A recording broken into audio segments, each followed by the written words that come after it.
I can love a person, and I can hate what I believe is a demonic ideology.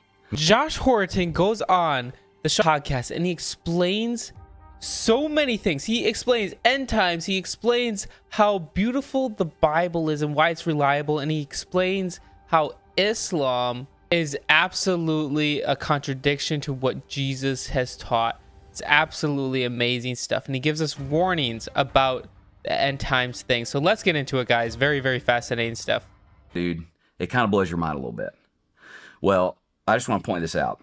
Did you say 16,000? 16,791 from what I understand.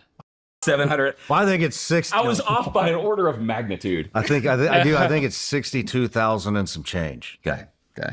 It's in the 60,000s. But when you look at that thing, I mean, it'll blow your mind a little bit. Uh-huh. And if you were to see that, and one person wrote a book that did that many cross-references and dovetails into other parts of the word, you would look at that person and you would think, that is the greatest author who has ever lived, like GOAT. No one will, opus and masterpiece, okay? But that book was not written by one man. It was written by over 40 men across 1,500 years, across 3 continents, Asia, Europe, and Africa, in 3 different languages, Greek, Hebrew, and Aramaic. It has one unified story. It has 0 contradictions.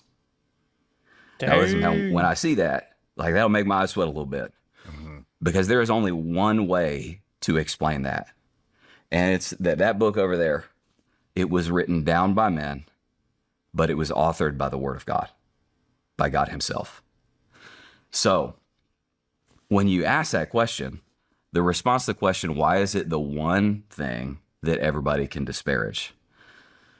Well, man, like, when we open the Word, what we know is from Genesis 1, 2, and 3, we know immediately what Satan does after the fall of mankind is he begins to wage war on the offspring that God is going to use to redeem the world. So that's the storyline of the entire Bible. It's word versus world. If you skip forward all the way to the end, you go to the book of Revelation. A lot of people, they get into Revelation and it's like, they start reading and it's like, Jesus looks like metal and his eyes are flames of fire, and it's, 3-headed dragons eating babies and babies. I think people start to go, I didn't know they dropped acid in ancient Rome. Kind of, what are they doing? What the book of Revelation is it's not, a lot of the book of Revelation isn't revelation about what's going to happen in the future. It's revelation about what's been going on behind the scenes in the spiritual realm throughout all of human history. That's what a lot of the book of Revelation is. If you get to Revelation chapter 12, you get this little vision of a dragon that represents Satan. And what it says that he does is he wages war upon the woman, which most Bible scholars go, man, that's the church, the bride of Christ, and her offspring. So, man, if you're going, why is Christianity the one thing that you can disparage? Is because the Bible says the whole world lies under the power of the evil one. The Bible actually calls Satan the little g, God of this world. Actually, if you want to get this it's really interesting. That actually, in the temptation of Jesus, Satan does this thing where he comes to Jesus and he goes, hey, I'm going to show you all the kingdoms of the world. And he tells him, he's like, hey, man, if you'll bow down and worship me, I'll give you all of these kingdoms. Now, what's really interesting is Jesus doesn't say they're not yours to give. There's like this tacit assumption throughout the entire Bible that Satan is really over all of the world systems. And that's why everything in the world aligns against one thing in particular, and it's Christianity, Christ, and Christians. Wow. That's so good. Yeah, it is seen like Satan has his throne here on this earth. He has the ability to try to tempt and do all of these things with his rebellious fallen angels, demons, or whatnot.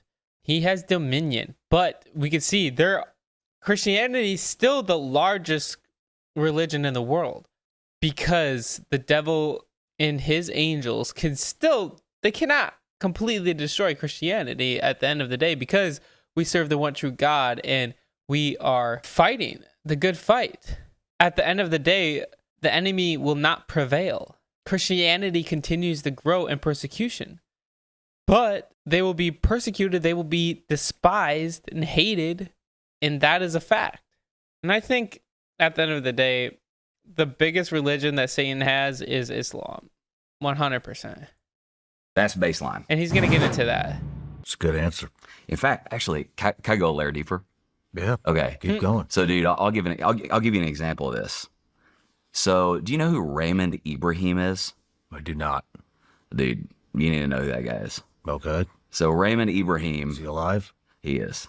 Raymond Ibrahim, he comes from an Egyptian Coptic Christian family. I just had him on Live Free.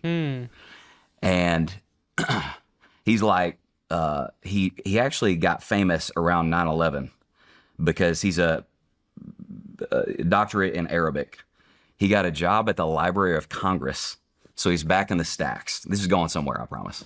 He's back in the stacks. So those are the books no one has access to.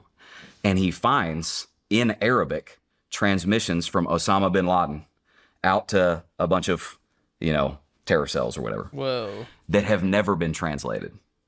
And then he like blows the whistle on, hey dude, here's what this guy is saying. This is what they're saying on BBC and CNN about why they're doing all this stuff. Here's what Osama bin Laden is actually saying. And it's kill the infidels and all that stuff.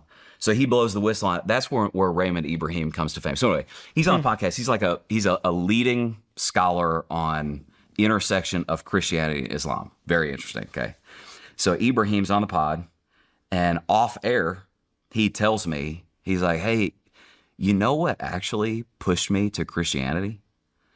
I started studying the world and I noticed everything aligns against this one thing. And then he gives this example, which I think a lot of people wonder about this. The example he gives is like, have you ever noticed that progressivism and Islam, they always seem to be on the same team, at least in America? You kind of seen that? I don't know why. Yeah, it's kind of in general, kind of tends to be. Doesn't make any sense, because if they went over to that country, all of them, in the things that they believed in, they would be killed for what they believe in. Makes no sense. Which makes no sense, because you kind of got, hey man, we're over here, gay rights, women's rights, freedom of expression, progressive, and then you kind of got Islam is kind of oftentimes the opposite of those things. Well, if you start asking the question, why would the women's rights people, kind of align with kind of the thing that, at least in many countries, that, hey man, they kind of, they'll do something to a woman that's not wearing a burqa, kind of, hey man, why are we doing, queers for Palestine? That's kind of like chickens for KFC, that doesn't make sense. Well, the unifying principle is the enemy of my enemy is my friend.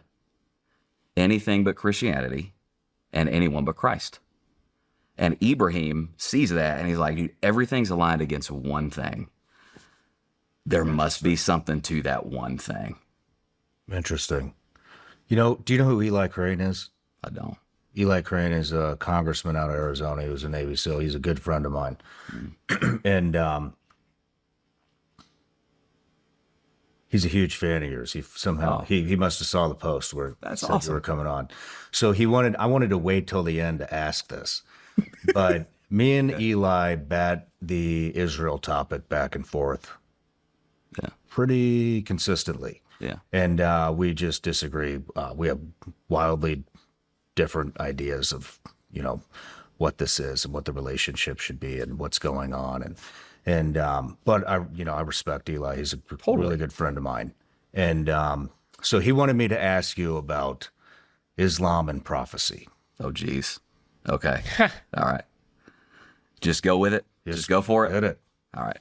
You already know. If you watch this, we go to some dark topics. Yeah. Let's go. Okay. Well, quick caveat. I'm just going to start right here. I'm a pastor, and what my heart beats for more than anything else is for everybody everywhere to know Jesus Christ and the love of the Father. Yeah, that's good. Because it could be so easy to demify anyone who's a Muslim. And that's not the idea. We love all people. We want all people to be saved. But that doesn't mean they're not being misled. That doesn't mean that they're not a part of a religion that is completely false. And the things that written in that religion is demonic and sad. So that's my starting point. So before I say anything, I want you, Eli, and anybody else that listens to know, I love every person that calls themselves a Muslim, and I hate Islam because it destroys people and eternities. And I can do both of those things. I can love a person, and I can hate what I believe is a demonic ideology. So let me just point some things out. So like some things that are interesting to me. And let me give a quick, I want to set this up. So like, especially you, maybe you, Shawn, or maybe some people that are listening, you're going to hear some things here in a minute, and you'll be like, man, there's some real dark stuff in the world. Like, in fact, I think a lot of the reason that you're seeing a resurgence of the purposes of God, I think, Shawn, I think a rising hope. I think we got a chance to see something special, man. I do too. I think we got a chance, and I'm willing to pour my life out for it. I think part of the reason, dude, is in the era leading up to where we're at now, and I'm going to get back to what you just asked. I'm making my way there.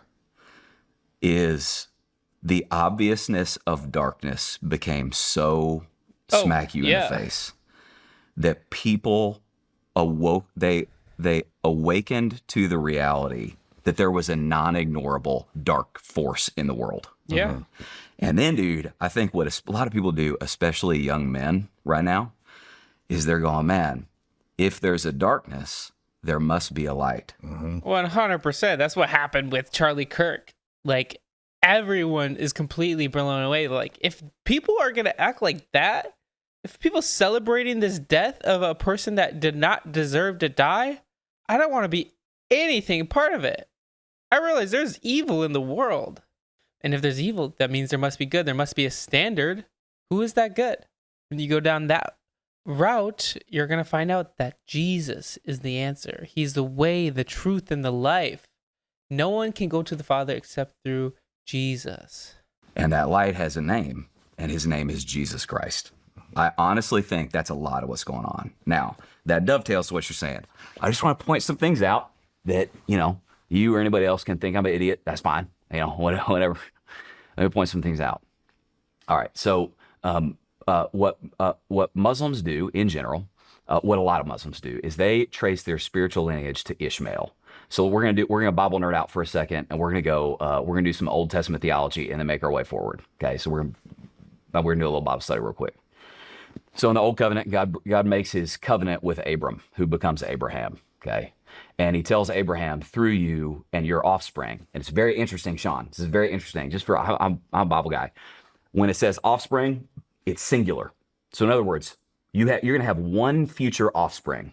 And through that one future offspring, somebody out of your lineage, Abraham, is going to bless the entire world. Okay. How do you know it's singular? In the book of Galatians, it specifically talks about that. In the New Testament, the Apostle Paul calls attention to the fact that it says offspring. So what I'm doing right now is I'm making the same point the Apostle Paul makes in the New Testament. And so it points that out. It's a singular, okay? Now, obviously, there's nations that come out of him and all of that stuff. So, but there's the specific promise is going to find its termination in one future offspring that I'll just pull my punch is Jesus Christ. Okay, so that's where we start. Now, the promise and the covenant that was given to Abraham, obviously, he was going to have a child. Now, the child, he has to wait for a long time, and he's waiting around for the promise to happen. And he takes matters into his own hands, and his wife, this is the whole deal, his wife, Sarah, gives him his servant, Hagar, and they have essentially a covenantally illegitimate child named Ishmael. Then later, he and Sarah have a child named Isaac. So here's what you got. What you end up with, because of he and Sarah's disobedience, is you have one covenant, but you have two sons. And now we got a problem, because now we got two sons. They're going to end up fighting, and all of their offspring are going to end up fighting. In the spiritual realm, I believe it's connected to that, over this one covenant. So then what you have is the children of the promise, those are the Jewish people historically. And then you have what Muslims do is they trace their lineage to Ishmael. So this is what you The got. other son. The other son. Okay. Okay. So now one covenant, two sons. Now you got a thing going on. Okay. You got that thing going on. Okay. Now, fast forward in Galatians 1:8, Paul says this. He says, but even if we or an angel from heaven, now this is really important. I'm going to give you two verses where you can connect some dots. He says, but even if we or an angel from heaven should appear to you and preach to you another gospel, let him be accursed. Bookmark that in your head. Then you got another Bible verse in the New Testament that says that what Satan does is he, quote, masquerades as an angel of light. All right. Wow. I love how he's going to tie this in because it's so obvious that Islam is a religion that is come from Satan himself, and the Bible warned us about him. But it's fascinating how they trace their lineage to Ishmael, but they still claim that Jesus was a Muslim. How does that work? You can't make that assumption. Jesus quoted so many things that were completely opposite of what the Quran teaches. Now, dude, I'm a dumb rural Kentucky kid, but you start putting some things together, and in the 600s, what Muhammad says happens is now, first of all, let me just say, I'm not like some Islamic scholar. I'm doing 30,000 foot big rocks. What he says happens is he wanders in a cave, and he essentially does this. He goes, man, I was in there, and this real weird thing happened. I was in there, and this angel of light appeared to me. And he started revealing to me another way to God that's different than the one that we've had. Now, dude, all of a sudden I'm going, well, that's real interesting, because 600 years before he's doing his thing, you got a Bible verse saying what Satan does is he masquerades as an angel of light.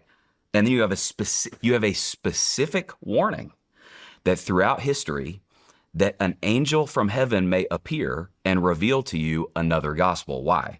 Because Jesus came and he said, I am the way, the truth, and the life, and nobody comes to the Father except through me. And dude, I just want to say this, and this gets me a little trouble. You know, you may have some experience with this. Every now and then you'll do something, the internet will get mad at you. That happens to me. And you know, one of the things that pastors don't have to try to be controversial. They just got to read Bible verses. Mm-hmm. Yeah. And one of the things that Jesus said, that man, people today just hate it. But man, I didn't say this. Jesus said it. And man, I'd be a liar not to tell you what Jesus said. And he said he was the way, the truth, and the life, and nobody comes to the Father except through him. What he didn't say is I am a way, a truth, and a life, and some people come to the Father except through me, or also through me. So then you got that. So you got the birth of Islam, and it seems to me, man. Well, even Muhammad himself thought that it was a demon. He thought it was the devil. He thought he was being possessed. He wanted to throw himself off a cliff. Like, that's how legitimate it was. But his wife persuaded him to not do it. It said that it was an angel instead of a demon.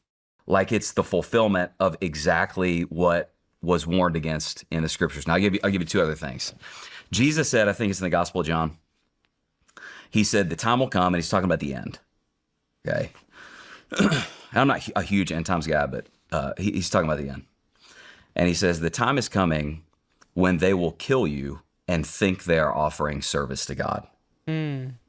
Now, I think what a lot of people have done, especially in America for like the last 30, 50 years, is a lot of Christians have been like, man, we're nervous about the rise of secularism and the rise of atheism, and people are just deconverting and apostatizing, that kind of thing. But dude, honestly, you take that verse that Jesus said real clearly, and what Jesus seems to be saying is it like the final boss. Like when Jesus, like right before Jesus returns, the final boss, it's not going to be atheism. It's not going to be secularism.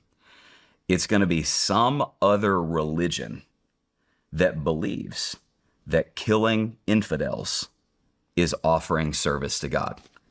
Yeah, that is already happening. That's Islam at its finest. We know there's so many people dying every day because they are Christians, and Islam thinks that they are evil. I mean, that happened at the end of the day from Jews killing Christians as well. They thought that they were offering a service to God. But now in today's context, that's Islam and Judaism. I mean, Islam killing Christians. Seems like that's one clear meaning of what Jesus said. Now, I'll give you one other one, and then I'll just point this out. In the book of Revelation, again, Revelation is peeling back the curtain on like, man, what's been going on in the spiritual realm throughout human history. One of the things that it says is John gets this vision of all the martyred saints. Like that, all that means is just Christians. So all the Christians that were martyred because they refused to not worship the Lamb. They're like, that's Jesus. We're Jesus people. We're Team Jesus. And it doesn't just tell us they were martyred. It tells us specifically how they were martyred. And it says, he saw the souls of those who were beheaded. Now, dude, again, I always want to take this with a grain of salt. Like, I'm not a big, like, here's all the charts and here's when Jesus is going to all this stuff. But, dude, I do want to have my eyes open with my Bible in front of me. And it is interesting to me, man, that I'm aware of. There is one major world religion and one only that doesn't just specify to sometimes kill people who have a different faith than you. It specifies how. And the Quran calls it striking necks. It's beheading. So you got that. And then I'll do one last one. It's hard to do from memory, but I'll do my very best. In Islamic eschatology, so that's what eschatology means. It's two Greek words. Eschaton means last, and ology means study of. So study the last. The last days. In Islamic eschatology, like the end of the world, what it says is there'll be this figure that rises up called the Mahdi, M-A-H-D-I. And different in the same way that in Christianity, there's like different sects of Christianity that view end time stuff differently. And that's like not my fastball, but you know, is what it is. It's the same thing in Islamic eschatology. Different Muslims believe different things.